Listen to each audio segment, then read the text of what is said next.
بسم اللہ الرحمن الرحیم الحمد للہ رب العالمین وصلی اللہ علی محمد وآلہ الطاہرین ولعنۃ اللہ علی اعدائہم اجمعین الی قیام یوم الدین۔ موضوع گفتگو علائم ظہور امام زمان علیہ الصلاۃ والسلام، اور ہماری اس گفتگو کا عنوان ہے بنو عباس، اور کچھ گفتگو ہوگی عبداللہ کے حوالے سے۔ پہلے بھی ہم نے کچھ گفتگو کی عبداللہ کے حوالے سے اور توجہ دلائی کہ ایک عبداللہ نامی شخص ہوگا کہ جو بظاہر یہ کہ بادشاہ ہوگا، اور بعض روایات اہل سنت میں ذکر ہوا کہ خلیفہ کہا گیا اسے، یعنی بادشاہ اور حاکم۔ یہ کہاں کا ہوگا تو احساس یہی ہوتا ہے، گو کہ لفظ نہیں ہے وہاں پر۔ ایک تو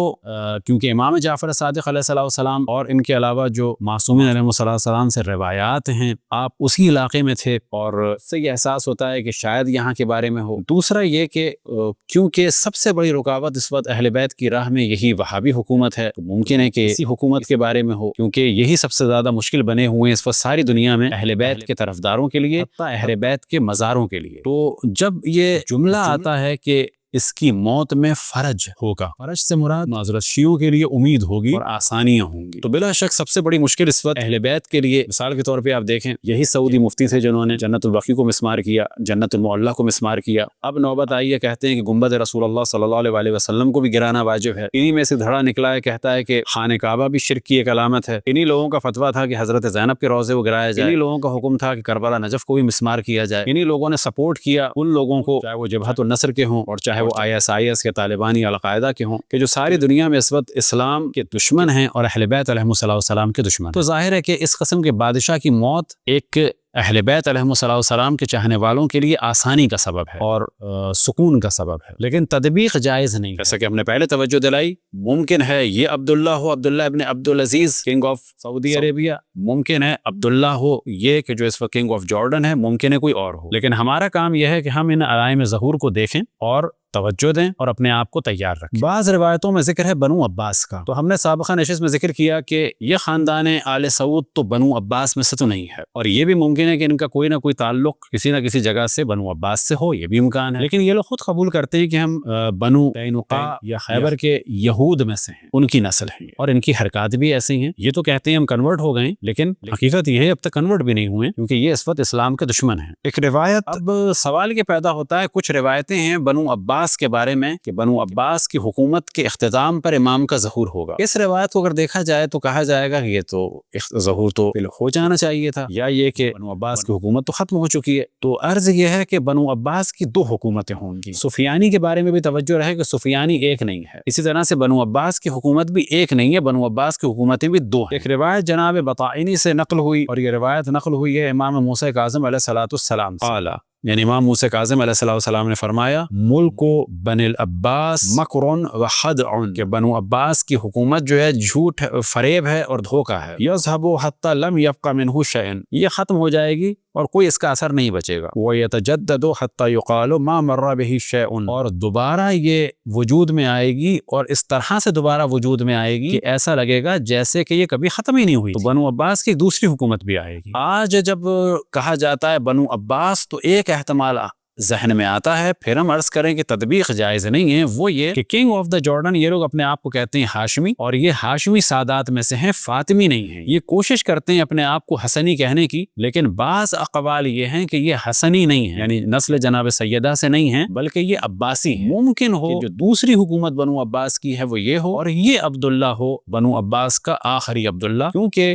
وہ بنو عباس جو ماضی میں گزر گئے، اس کا جو آخری حاکم تھا مستنصر، اس کا نام بھی عبداللہ تھا، اور یہ عبداللہ اگر بنو عباس کا ہے تو ممکن ہے یہ ہو، اور جیسا کہ ہم نے توجہ دلائی ممکن ہے کہ بعد میں کوئی شخص عبداللہ ہے۔ یہ روایت نقل ہوئی ہے غیبت نعمانی باب نمبر 18 اور بہار میں جلد نمبر 52 صفحہ نمبر 262 میں۔ اب اگر یہ عبداللہ کے جس کی موت واقع ہوئی ہے یہ وہی عبداللہ ہے، تو اس کے فوراً بعد کچھ واقعات ہوں گے، جن میں سے ایک کی ہم نے توجہ دلائی کہ ان میں قبیلوں کا اختلاف ہوگا، اور 15 جوان یا 15 افراد قتل کیے جائیں گے ایک قبیلے کے ہاتھوں دوسرے قبیلے کے، اور اسی کی ایک علامت یہ ہوگی اذا اختلف بنو فلان، اگر یہ XYZ قبیلے کے لوگوں میں اختلاف ہو جائے، فیما بینہم فعند ذالک فانتظروا الفرج، اگر ان میں اختلاف ہو جائے تو پھر انتظار کرنا ضرور۔ یہاں پر پھر فرج کے معنی یہی آئیں گے، فرج کے معنی یہاں پر یا تو ظہور ہیں، اور یا یہ کہ ان کے اختلاف کی وجہ سے پورے خطے میں شیعوں کے لیے سکون ہو جائے گا، یہ ختم ہوں گے تو پورے خطے میں آل محمد کے لیے سکون ہو جائے گا۔ فرج کے دو معنی لیے جاتے ہیں،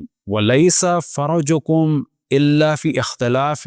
بنی فلان، اور یاد رکھو کہ تمہیں سکون نہیں ملے گا، اطمینان تمہیں نہیں ملے گا، تمہاری آسانی نہیں ہے اس وقت تک جب تک کہ اس بنی فلان، فلان کے معنی ہے جیسے کہ ہم اردو میں کہتے ہیں فلان شخص، بنی فلان یعنی ان اس ایکس وائی زیڈ خاندان میں جب تک اختلاف نہ ہو تمہیں کبھی بھی سکون نہیں مل سکتا، تمہیں کبھی بھی راحت ہی نہیں مل سکتی۔ وَإِذَا اخْتَلَفُوا، جب ان میں اختلاف ہو جائے، فَتَوَقَّعُوا الصَّيْحَةَ، اگر ان میں اختلاف ہو جائے تو پھر انتظار کرو صیحہ کا۔ صیحہ کیا چیز ہے؟ آسمان سے جناب جبرائیل علیہ السلام کی ندا آئے گی اور ہر شخص اس کو اپنی زبان میں سنے گا، وہ آسمانی ندا ہوگی اور امام زمان علیہ السلام کی جانب دعوت دی جائے گی۔ اور یہ صیحہ کب ہوگی؟ یہ ندا آسمانی کب ہوگی؟ فی شہر رمضان، شہر رمضان میں ہوگی۔ اور یہ صیحہ کس کا ہوگا؟ بخروج القائم، اس میں امام زمان علیہ السلام کے ظہور کا اعلان کیا جائے گا۔ وَلَن يَخْرُجَ الْقَائِمُ وَلَا تَرَوْنَ مَا تُحِبُّونَ حَتَّى يَخْتَلِفَ بَنُو فُلَانٌ فِيمَا بَيْنَهُمْ، اور ہرگز ظہور نہیں ہوگا اور ہرگز وہ تم نہیں دیکھو گے جس کی تمہیں تمنا ہے اور جس سے تمہیں محبت ہے جب تک کہ اس خاندان میں اختلاف نہ ہو جائے۔ اب یہ خاندان کون سا ہے خدا بہتر جانے۔ ماہ رمضان میں اگر صیحہ ہوا، ندا آئی، تو کہا جائے گا ظہور قریب ہے، ورنہ آ جائے گا کہ ابھی یہ عبداللہ کوئی اور ہوگا، بس تطبیق نہ کی جائے۔ یہ روایت ہے بہار کی جلد نمبر 52۔ اور اسی طرح ایک روایت رسول اللہ صلی اللہ علیہ وسلم سے نقل ہوئی، ملاحم میں اور فتن میں اس کا ذکر ہے کہ رسول اللہ صلی اللہ علیہ وسلم ارشاد فرماتے ہیں ثم العجب کل العجب بین الجماد والرجب، کہ عجیب ہے اور بہت زیادہ عجیب ہے جمادی الاول اور رجب کے درمیان، معذرت جمادی اور رجب کے درمیان۔ اب جمادی الاول مراد ہوگا یا جمادی الثانی؟ اب یہ مہینہ اس وقت جس میں ہماری گفتگو ہو رہی ہے جمادی الثانی کا مہینہ چل رہا ہے، اس کے بعد ہے رجب کا مہینہ۔ اس میں اگر کچھ خاص واقعات ہوتے ہیں تو کہا جائے گا کہ یہ علائم ظہور میں سے ایک ہے، اور انہی علامتوں میں سے ایک علامت ہے حجاز میں، اور اسی طرح سے عدن میں، اور اسی طرح سے عراق میں، مختلف جگہ کے بارے میں ہے کہ آگ کا لگنا، اور ایسی آگ کہ جو کہا جائے گا کہ دنیا کی بڑی آگوں میں سے ایک آگ ہو۔ لیکن اگر آگ لگ بھی جائے تو ہمیں تطبیق کی اجازت نہیں ہے، فقط ہمارے لیے ضروری ہے کہ ہم تیار ہوں۔ بعد میں اتنا اختلاف ہو جائے گا کہ حج بھی مشکل ہو جائے گا۔ ایک وقت آئے گا وَرَأَيْتَ بَيْتَ اللَّهِ قَدْ أُطِّلَ، کہ تم دیکھو گے کہ بیت اللہ کو جو ہے وہ معطل کر دیا گیا ہے۔ یہ والا موضوع وہ ہے کہ جو اس وقت ISIS نے ڈسکس بھی کیا ہے کہ خانہ کعبہ خود ایک شرک کی جگہ ہے، یعنی اب وہ خانہ کعبہ کو بھی شرک کی جگہ کہنے لگے، تو ممکن ہے کہ خانہ کعبہ پہ حملہ کریں۔ اور یہ روایت نقل ہوئی ہے اصول کافی میں اور بہار میں جلد نمبر 52 میں بہار میں۔ خانہ کعبہ پہ بھی حملے کا امکان ہے، جس طرح سے کہ اس وقت سعودی یہ شور مچا رہے ہیں، تو یاد رکھیں کہ ان کا شور مچانا ممکن ایک پالیسی کا حصہ ہو کہ اب یہ شور مچا رہے ہیں اور پھر خود ہی مسمار کرا دیں گے اور کہیں گے کہ جی جن لوگوں نے کہا تھا انہوں نے مسمار کر دیا، کیونکہ ISIS کے لوگ بھی انہی کے ہیں اور انہی کے مفتیوں کے ہاتھوں ٹرینڈ ہوئے ہیں، یہ کوئی الگ لوگ نہیں ہیں۔ اگر خدا نہ خواستہ خانہ کعبہ کے ساتھ کوئی توہین ہوتی ہے، خدا نہ خواستہ اسے شہید کیا جاتا ہے، تو پہلے تو یاد رکھیں یہ کام وہابیوں ہی کا ہوگا اور آل سعود کی پشت پناہی پہ ہوگا اور ان کی اجازت کے بغیر نہیں ہوگا۔ ایک روایت نقل ہوئی ملاحم میں اور مولا امیر المومنین علیہ السلام سے نقل ہوئی، ان سعید قال سمیت علیًا، کہ مولا امیر المومنین علیہ السلام نے فرمایا حج قبل ان تحجوا، کہ تم حج کرو اس سے پہلے کہ خانہ کعبہ ویران ہو جائے۔ فکان انظر الی حبشی اسمع، میں دیکھ رہا ہوں چھوٹے کان والے ایک حبشی کو، وہ کیا ہے؟ ایک تو اسمع ہے یعنی اس کے کان چھوٹے ہیں، دوسری اس کی کیا خصوصیت ہے؟ اقرا ہے یعنی وہ گنجا ہے، اور اس کے ہاتھ میں خدال ہے اور وہ خانہ کعبہ کو مسمار کر رہا ہے اور ٹکڑے ٹکڑے کر رہا ہے۔ پھر وہ سوال کرتے ہیں کہ یہ آپ فرما رہے ہیں یا یہ آپ نے نقل فرمایا رسول اللہ صلی اللہ علیہ وسلم سے؟ تو مولا امیر المومنین علیہ السلام نے فرمایا ہاں یہ میں نے نقل کیا ہے اپنے بھائی رسول اللہ صلی اللہ علیہ وسلم سے۔ تو علائم ظہور میں سے ایک علامت یہ بھی ہے کہ خانہ کعبہ پر حملہ کیا جائے گا اور اس کو بالآخر کسی حد تک تو نقصان پہنچایا جائے گا، کتنی مقدار میں نقصان ہوگا، کتنے دن یہ تعطیل رہے گا اور کتنے دن حج کرنا مشکل ہوگا، یہ خداوند تبارک و تعالیٰ کے اختیار میں ہے۔ اسی طرح سے مکہ اور مدینہ کے بارے میں بیان ہوا، رأیت الحرمین یعمل فیہما بما لا يحب اللہ ولا يمنع مانع ولا يحول بینہم وبین العمل القبیح احد، کہ تم دیکھو گے کہ حرمین میں وہ کام ہو رہے ہیں کہ جنہیں اللہ سبحانہ و تعالیٰ پسند نہیں کرتا، کوئی ان برے کاموں سے روکنے والا نہیں ہے اور کوئی ان برے کاموں کے درمیان رکاوٹ نہیں بن رہا۔ اسی طرح سے بیان ہوا ورأیت المعازف ظاہرۃ فی الحرمین، اور تم دیکھو گے کہ حرمین میں گانے بجانے کے آلات عام ہوں گے۔ یہ روایتیں ہیں دونوں بہار میں اور اصول کافی میں۔ اب جب یہ حالات بدلیں گے مکے کے، تو توجہ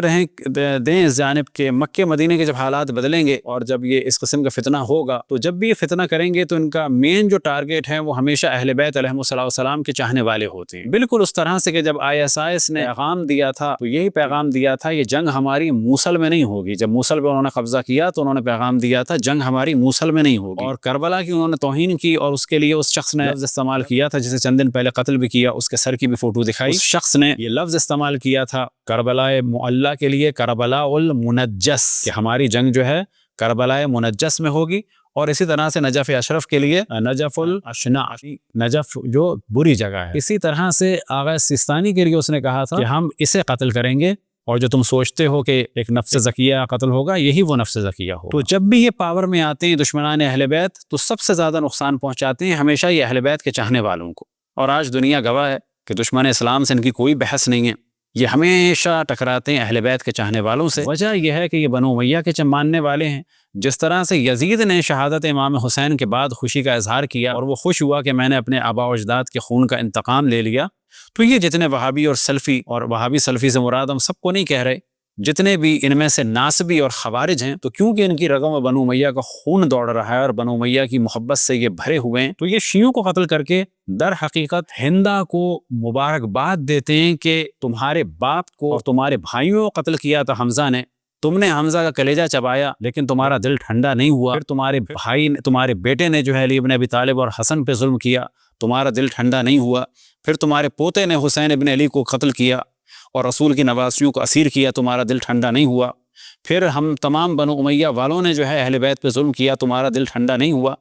تو آج اسی ہندا کا دل ٹھنڈا کرنے میں تمام وہابی لگے ہوئے، تو ان کا جب قبضہ ہو جائے گا وہاں پر جب حالات خراب ہوں گے تو رکن اور مقام کے درمیان ایک سید کو قتل کیا جائے گا کہ جس کے بارے میں کہا گیا ہے نفس زکیہ۔ نفس زکیہ جب کہا جاتا ہے تو بعض روایتوں میں دو جگہ ذکر ہوتا ہے، ایک نفس زکیہ جو زیادہ مشہور ذکر ہوتا ہے وہ یہ کہ خانہ کعبہ میں ظہور سے پہلے قتل ہوگا رکن اور مقام کے درمیان، اور ایک نفس زکیہ کا ذکر کیا جاتا ہے یا نفس صالح کا کوفے میں 70 صالحین کے ساتھ، یعنی ایک بہت ہی مقدس فرد ہوگا، اس کے ساتھ ایک بڑی تعداد میں مومنین قتل کیے جائیں۔ تو ارشاد شیخ مفید میں اور اس کے علاوہ بہت ساری روایتوں میں یہ ذکر ہے، حتی شیعہ سنی کتابوں میں، ذبح رجل ہاشمی بین الرکن والمقام، ذبح کیا جائے گا ہاشمی شخص کو رکن اور مقام کے درمیان۔ اب ممکن ہے کہ یہ ہاشمی ایک الگ شخص ہو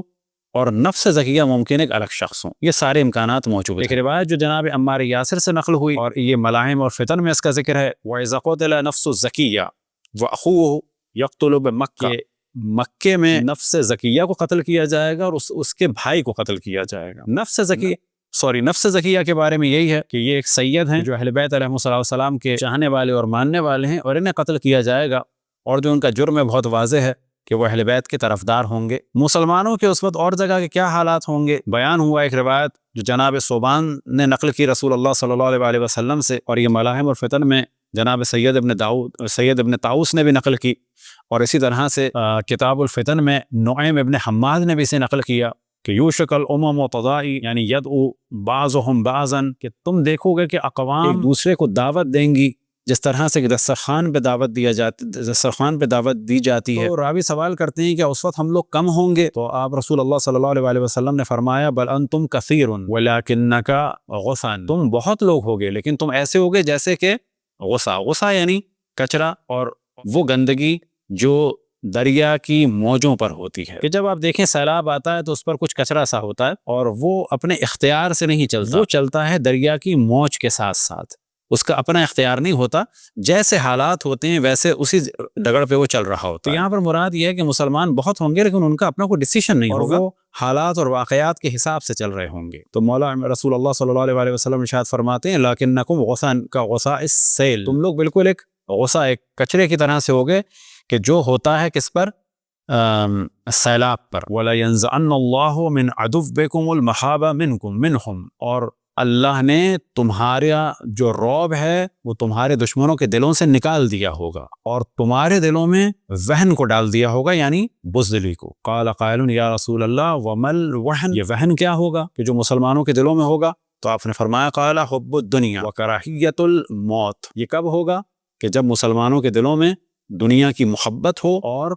موت سے انہیں ڈر لگے، کیونکہ دین کا اسلام کی حفاظت، دین کی حفاظت بغیر شجاعت کے نہیں ہو سکتی، اور جب تک انسان اللہ سبحانہ و تعالیٰ سے ملاقات کا خواہش نہ ہو اس وقت تک شجاعت کے ساتھ دین کی خدمت نہیں کر سکتا۔ خداوند تبارک و تعالیٰ سے دعا ہے کہ بحق محمد و آل محمد ہمیں اپنے رسول اپنی حجتوں خصوصاً امام زمان علیہ السلام کی معرفت اور اطاعت کی توفیق عطا فرمائے۔ صلی اللہ علی محمد و آلہ الطاہرین۔